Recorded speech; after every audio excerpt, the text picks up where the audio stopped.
നീ മലയാളം സംസാരിച്ചാൽ അവനെ കൂടി അറിയട്ടെ. വേണ്ട. വേണം. വേണ്ട. വേണം. എങ്കിൽ പതക്കം അടിച്ചു മാറ്റിയ കാര്യവും ഞാൻ ഉണ്ണിയേട്ടനോട് പറയട്ടെ. പതക്കത്തിന്റെ കാര്യമൊന്നും അവനോട് പറയാൻ പറ്റില്ല.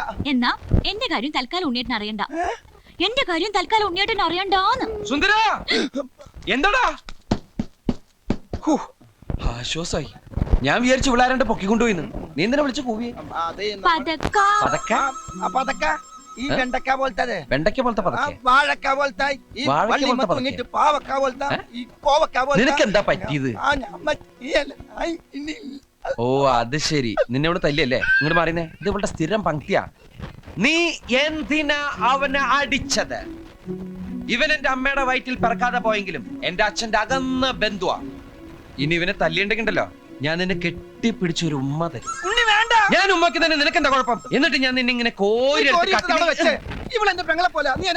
ഞാൻ അനാവശ്യം പറഞ്ഞാൽ എന്താ? അവൾക്ക് മലയാളം മനസ്സിലാവില്ല. എനിക്കറിയാലോ. നിനക്കറിഞ്ഞ എനിക്കെന്താ? പതക്ക? മോൾ ഉദ്ദേശിക്കുന്ന പതക്ക ഇതാണോ? അത് വെണ്ടയ്ക്കാണ്. അവിടെ വെക്ക്. സോറി.